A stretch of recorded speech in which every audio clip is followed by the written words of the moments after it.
ಷಷ್ಠಿ ಚತುರ್ದಶಿ ಅಷ್ಟಮ್ಯಾಂ ಅಭ್ಯಂಗಂ ವರ್ಜಯೇತ್ ತಥಾ. ಷಷ್ಠಿ ದಿವಸ, ಚತುರ್ದಶಿ ದಿವಸ, ಅಷ್ಟಮಿ ದಿವಸ ಅಭ್ಯಂಗ ಸ್ನಾನ ಮಾಡಬಾರ್ದು ಅಂತ ಒಂದು ತಿಳಿಸ್ತಾರೆ. ಆಮೇಲೆ ದೂರಾತ್ ಗೃಹಾತ್ ಮೂತ್ರವಿಷ್ಟೇ ನೋತ್ತಮೈರ್ವೈರಮಾಚರೇತ್.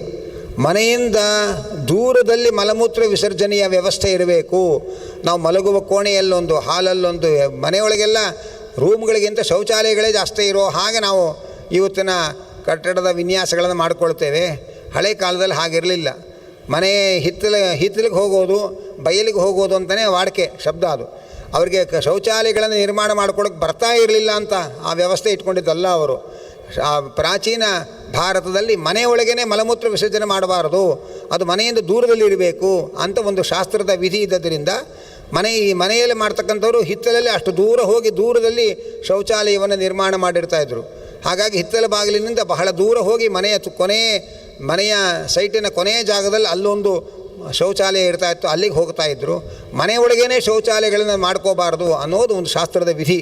ಅದಕ್ಕೋಸ್ಕರವಾಗಿ ಹಳೆ ಕಾಲದಲ್ಲಿ ಆ ಪದ್ಧತಿ ಜಾರಿಯಲ್ಲಿತ್ತು ಅನ್ನೋದನ್ನು ನಾವು ಗಮನಿಸಬೇಕು.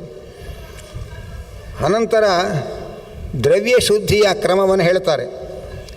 ಯಾವ ವಸ್ತುವಿಗೆ ಹೇಗೆ ಶುದ್ಧಿ, ಯಾವ ಲೋಹದ ವಸ್ತುಗಳಿಗೆ ಯಾವ ರೀತಿ ಶುದ್ಧಿ ಅದನ್ನು ಹೇಳ್ತಾರೆ.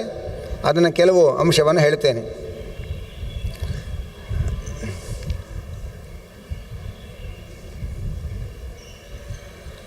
ಶುದ್ಧಿ ಆಗಲಿಕ್ಕೆ ಕೆಲವು ಸಾಧನಗಳನ್ನು ಬಳಸ್ತಾರೆ. ಮೊಟ್ಟ ಮೊದಲು ನೀರು, ಇದು ನಮ್ಮನ್ನು ಶುದ್ಧಿ ಮಾಡುವ ಒಂದು ಸಾಧನ. ಹಾಗೆ ಮಣ್ಣು, ಅದು ಶುದ್ಧಿ ಮಾಡುವ ಒಂದು ಸಾಧನ. ಅದರಂತೆ ಬೆಂಕಿ, ಇದು ಒಂದು ಶುದ್ಧಿ ಮಾಡುವ ಸಾಧನ. ಮತ್ತು ಸೂರ್ಯನ ಬಿಸಿಲು, ಇದು ಒಂದು ಶುದ್ಧಿ ಮಾಡುವ ಸಾಧನ. ಹೀಗೆಲ್ಲ ಅನೇಕ ವಸ್ತುವನ್ನು ಶುದ್ಧಿ ಮಾಡೋದಕ್ಕೆ, ಕ್ಲೀನ್ ಮಾಡೋದು ಬೇರೆ, ಶುದ್ಧಿ ಮಾಡೋದು ಅನ್ನೋ ಶಬ್ದಕ್ಕೆ ಕ್ಲೀನ್ ಅನ್ನೋದಕ್ಕಿಂತ ಹೆಚ್ಚಿನ ಅರ್ಥ ಇದೆ. ಅದರಲ್ಲಿ ಉಂಟಾಗುವ ಅಪಾವಿತ್ರ್ಯ ನಮ್ಮ ಕಣ್ಣಿಗೆ ಕಾಣಲ್ಲ. ಕೊಳೆ ಕಣ್ಣಿಗೆ ಕಾಣುತ್ತೆ, ಕೊಳೆಯನ್ನು ಕ್ಲೀನ್ ಮಾಡ್ತೇವೆ ನಾವು. ಆದರೆ ಕೊಳೆ ಅಲ್ಲ, ಅಪಾವಿತ್ರ್ಯ ಒಂದು ಸೇರಿಕೊಂಡಿರುತ್ತೆ. ವಸ್ತು ಅಪವಿತ್ರ ಆಗಿರುತ್ತೆ. ಅಪವಿತ್ರವಾದ ವಸ್ತು ಅದು ಅಪವಿತ್ರ ಹೇಗೆ ಅಂತ ನಮ್ಮ ಕಣ್ಣಿಗೆ ಕಾಣೋ ಸಂಗತಿ ಅಲ್ಲ. ಅದರ ಶುದ್ಧಿಯೂ ನಮ್ಮ ಕಣ್ಣಿಗೆ ಕಾಣೋ ಸಂಗತಿ ಅಲ್ಲ. ಅದನ್ನು ಕೊಳೆ ಇರೋದನ್ನು ತೊಳೆದು ಕ್ಲೀನ್ ಮಾಡೋದು ಬೇರೆ, ಅಷ್ಟೇ ನಮಗೆ ಪರಿಚಯ ಇರೋದು. ಅದಲ್ಲದೆ ಕೆಲವು ವಸ್ತುಗಳು ಅಪವಿತ್ರ ಆಗತ್ತೆ. ಅಪವಿತ್ರವಾದ ವಸ್ತುಗಳನ್ನು ಅದು ಪವಿತ್ರ ಆಗಲಿಕ್ಕೆ ಬೇಕಾದ ರೀತಿಯಲ್ಲಿ ಶುದ್ಧಿ ಮಾಡತಕ್ಕಂಥ ಒಂದು ವಿಧಾನವನ್ನು ಶಾಸ್ತ್ರದಲ್ಲಿ ತಿಳಿಸ್ತಾರೆ. ಅದರಂತೆ ಹುಣಸೆ ಹಣ್ಣು, ಇದು ಕೂಡ ಶುದ್ಧಿ ಮಾಡುವ ಒಂದು ಸಾಧನ.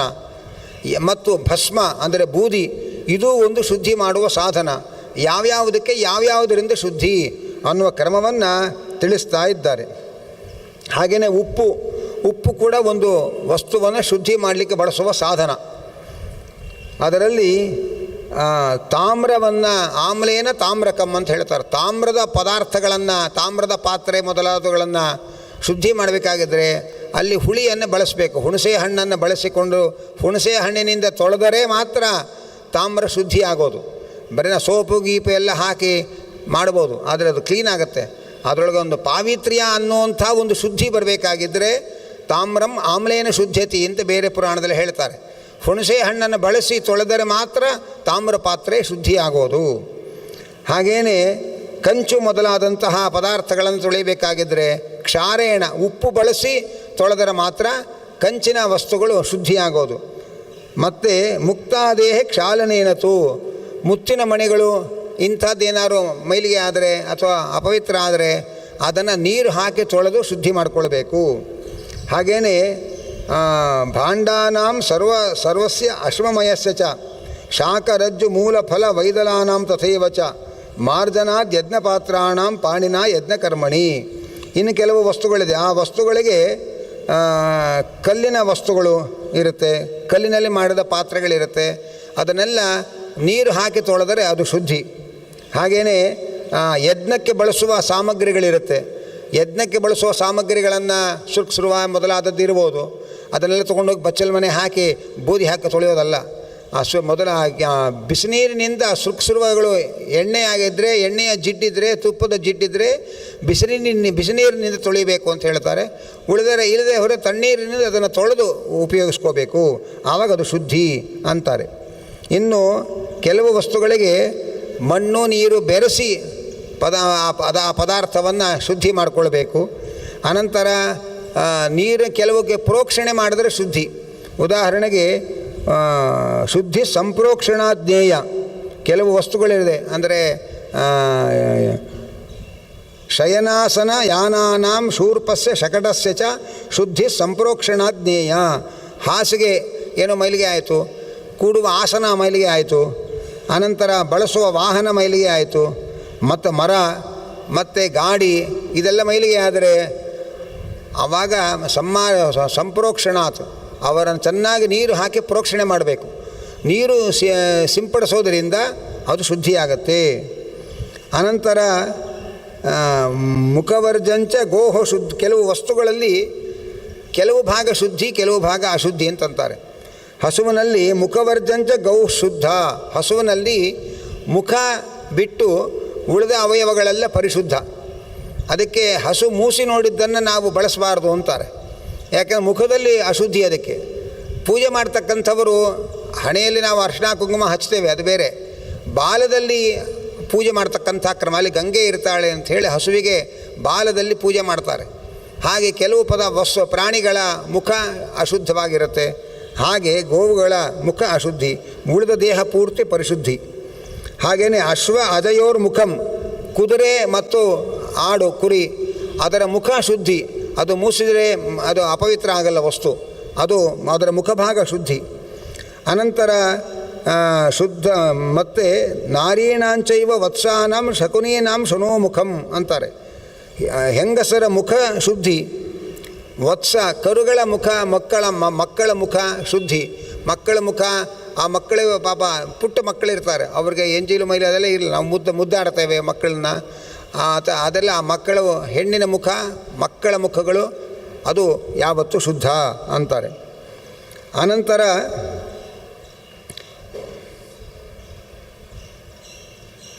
ಕೆಲವು ಕಡೆಯಲ್ಲಿ ಆಚಮನೆಯಿಂದ ಶುದ್ಧಿ.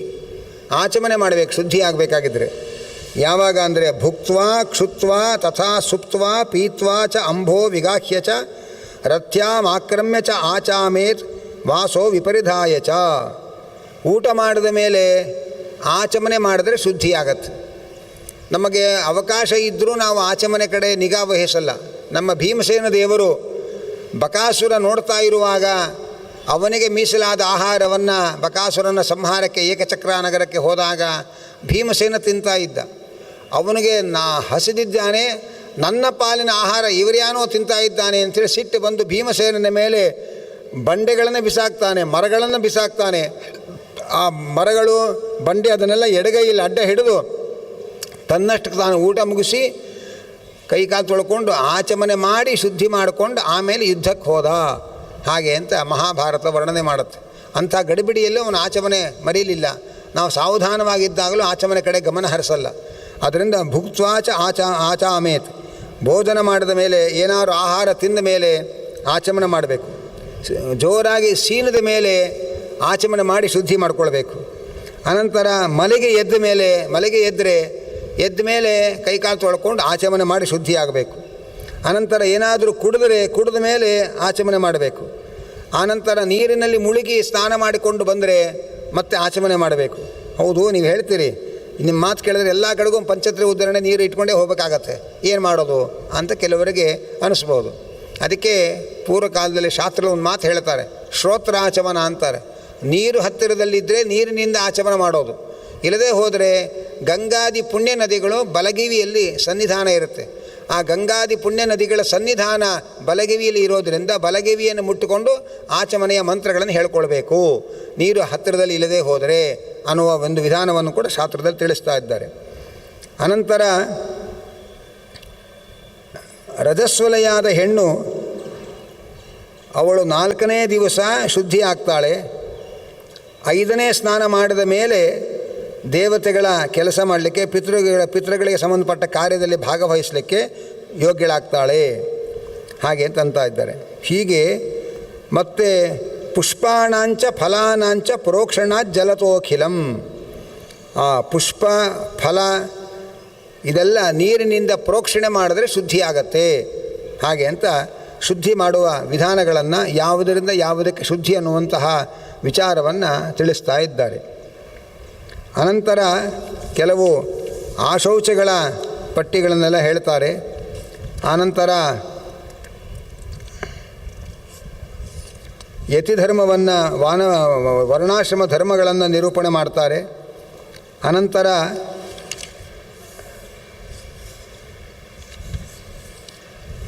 ಶ್ರಾದ್ದಕಲ್ಪವನ್ನು ಹೇಳಿ ಶ್ರಾದ್ದ ಮಾಡುವ ವಿಧಾನಗಳು, ಅಲ್ಲಿ ಬಳಸುವ ಮಂತ್ರಗಳು, ಅದನ್ನೆಲ್ಲ ಹೇಳಿ ಕೊನೆ ಒಳಗೊಂದು ಮಾತು ಹೇಳ್ತಾರೆ. ವಸುರುದ್ರ ಅದಿತಿಸುತಾಃ ಪಿತರಃ ಶ್ರಾದ್ದ ದೇವತಾಃ. ಶ್ರಾದ್ದ ದೇವತೆಗಳು ಅಂದರೆ ವಸುರುದ್ರ ಆದಿತ್ಯರು, ಅವರೊಳಗೆ ವಸುರುದ್ರ ಆದಿತ್ಯ ಅಂತರ್ಗತ ಸಂಕರ್ಷಣ ಪ್ರದ್ಯುಮ್ನ ಅನಿರುದ್ಧರು. ಇವರು ಆ ಶ್ರಾದ್ದ ದೇವತೆಗಳನ್ನು ಆರಾಧನೆ ಮಾಡೋದರಿಂದ ಏನಾಗುತ್ತೆ? ಪ್ರೀಣಯಂತಿ ಮನುಷ್ಯಾಣಾಂ ಪಿತॄನ್ ಶ್ರಾದ್ದೇನ ತರ್ಪಿತಾಃ ಆಯುಃ ಪ್ರಜಾಂ ಧನಂ ವಿದ್ಯಾಂ ಸ್ವರ್ಗಂ ಮೋಕ್ಷಂ ಸುಖಾನಿ ಚ ಪ್ರಯಚ್ಛಂತಿ ತಥಾ ರಾಜ್ಯಂ ಪ್ರೀತಾ ನೃಣಾಂ ಪಿತಾಮಹಾಃ. ನಾವು ಶ್ರಾದ್ದಾದಿಗಳಿಂದ ನಮ್ಮ ಪಿತೃಗಳ ಅಂತರ್ಗತರಾದ ಈ ಪಿತೃದೇವತೆಗಳು, ಅವರೊಳಗೆ ಅಂತರ್ಗತನಾದ ಭಗವಂತನ ರೂಪಗಳು ಚಿಂತನೆ ಮಾಡಿ ಪಿತೃಗಳನ್ನು ಸಂತೋಷಪಡಿಸಿದರೆ, ಅದರಿಂದ ಅವರು ತಮ್ಮ ಶ್ರಾದ್ದದ ಮೂಲಕ, ತರ್ಪಣದ ಮೂಲಕ ಸಂತೋಷಪಡಿಸಿದಂತಹ ಮಕ್ಕಳಿಗೆ ಅವರು ಆಯುಷ್ಯ, ಪ್ರಜಾ ಸಂತಾನ, ಸಂಪತ್ತು, ವಿದ್ಯೆ, ಸ್ವರ್ಗ, ಮೋಕ್ಷ, ಸುಖ ಇದೆಲ್ಲವೂ ಇವರಿಗೆ ದೊರಕಲಿ ಅಂತ ಹರಿಸ್ತಾರೆ.